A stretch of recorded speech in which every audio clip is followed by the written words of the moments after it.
May the 30th at 3 o'clock. We're going to call the order our Ohio Regional Development Corporation's second CHIP public hearing. And with us, we have Mr. Dale Hartle from the Ohio Regional Development Corporation, and I'm going to turn it over to Dale. Thank you very much, President of Council and others present. Today is May the 30th, and it's the second public hearing for the City of New Philadelphia, partnering with the City of Yorksville for the 2023 CHIP Program. The objective of the program, the Community Housing Impact and Preservation Program, is to preserve and improve the affordable housing stock for low to moderate income families and individuals. To strengthen neighborhoods through community collaboration, the City of New Philadelphia is eligible to apply for, there's a typo on your paper there, but it's $650,000, with $350,000 going to New Philadelphia and $300,000 going to the City of Yorksville. The permitted activities, the types of things that can be done in this program is owner rehabilitation. And for owner rehabilitation, the funding sources are CDBG, which is Community Development Block Grant, and Home Dollars. The maximum allowable per unit that we can spend on an owner rehab is $75,000, including soft cost. The homeowners have to be at 80% of low to moderate income status or less. And the entire unit must be brought up to the Ohio residential rehab standards if we go in and work on it. So if the cost of the unit comes in at, let's say, $80,000, we have to walk away from it because we have to make the entire unit acceptable to the RRS, or the residential rehab standards. There is a mortgage placed on the owner rehab program. It's a 5-year declining mortgage, and it amounts to 20% forgiven each year that the person lives there through 5 years. And so at the end of 5 years, there is nothing owed back to the city if they are still living there. If they move, cease to use that as their primary residence, or pass on, or whatever number of years have not been forgiven has to be paid back to the City of New Philadelphia to go into a revolving loan fund. We don't have that happen very often, but people's lives change sometimes. Work takes them to another community or whatever.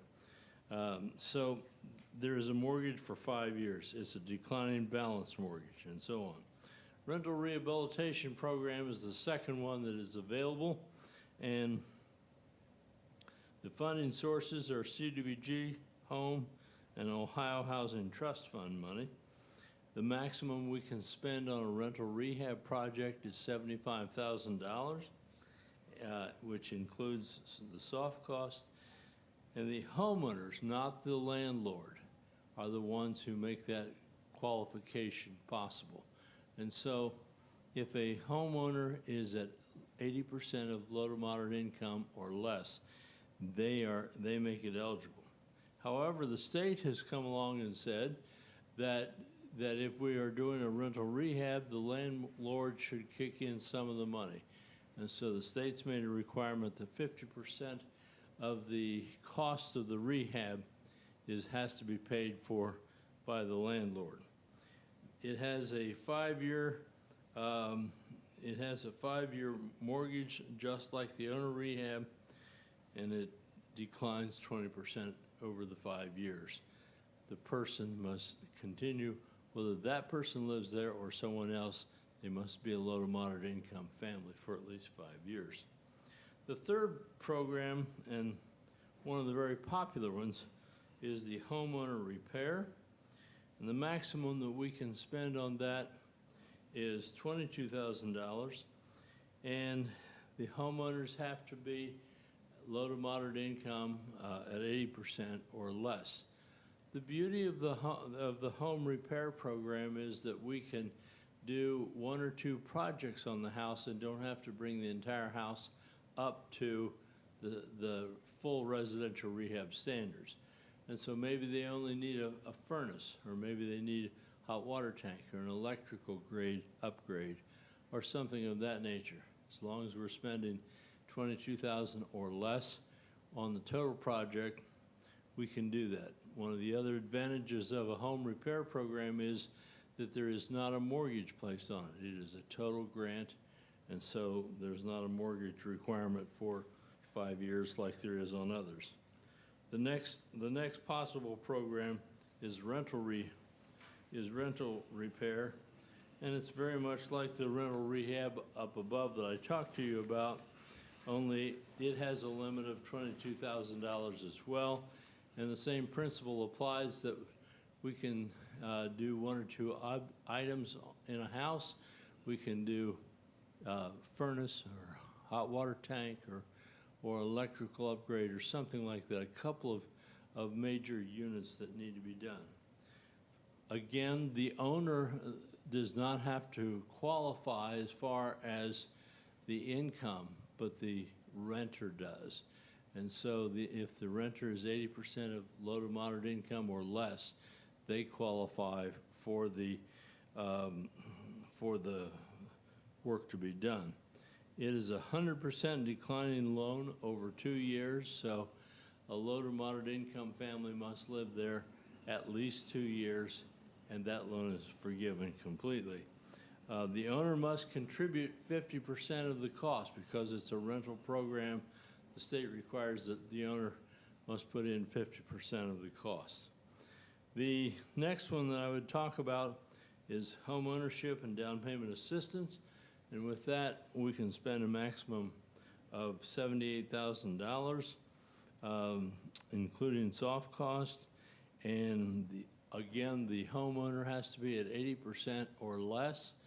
And it's a program whereby we can assist with down payment assistance for a family, but the house that they buy must be brought up to the residential rehab standards. And so there's a limit of $78,000 on the whole project. However, whatever is used for down payment assistance is deducted from that, and the rest of the funds have to be used, if needed, for the repair of the home. The last program that I would talk to you about is tenant-based rental assistance, typically known as TBRA, and that's a program that typically works with the Metropolitan Housing Authority in the community. It assists people that are low to moderate income, and that is a very low income people whose income is 60% of LMI or less, which is very low, and it will assist with their rental for a short period of time, a few months is all. And it typically works with Metropolitan Housing as well. So the proposed budgets, this is the second public hearing, and the proposed budget is that we do $377,000 for, which would do 5 units in the city of New Philadelphia and Uricksville, and that would affect probably between 10 and 15 individuals. The second project would be homeowner repair for $195,000, and we would typically expect to do 10 to 12 units within the 2 communities for that program.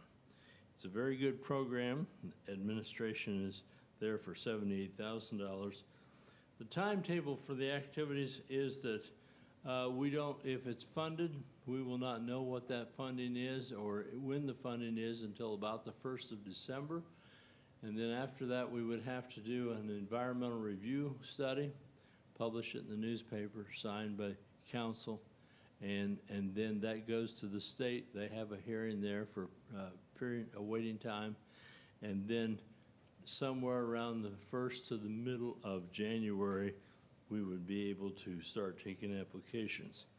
The owner rehab, we would start taking applications probably in January, as well as the home repair. And owner rehab is based upon the most needy applicants in the first round, or in every round of applications. The most needy applicants would be worked with first. So if a home needed a furnace and a hot water tank and electrical upgrade and a roof and maybe some windows, those each receive a certain number of points for for their lack of being up to par.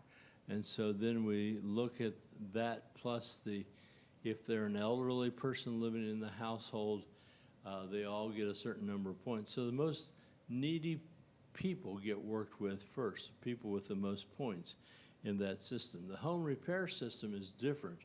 It's based upon first come, first serve. And so if person A comes today and person B comes tomorrow, person C the next day, we work with the first person that comes, and because we're simply doing short repairs, maybe it's, again, a furnace or a hot water tank or something like that. Those are known as a first come, first serve basis. On the last page of what I've given you there, it has the income limits of what people have to make less than if they are eligible for working in the program. If there's one person in the household, they can make $44,400 or less than that. And two people is $50,750. 3 people is $57,100, and it goes on from there. And so those are the income limits. Those income limits are different for just about every city or county across the state. It's based upon your population, your structure of what the income needs are in the community and so forth. But that's what it is for the city of New Philadelphia. It's a competitive program. We've operated one here in the past, and it's been successful, and we trust this one will be funded as well. Application goes in June the 21st, and as I mentioned earlier, we anticipate awards being announced on December the 1st or thereabouts. Are there any questions? Oh, I know, Dale, I don't have any public here for administration to ask, so be no questions. Okay, well, I work with the administration closely, Sure. so when they have them, they call me, and Sure. we come over if need be.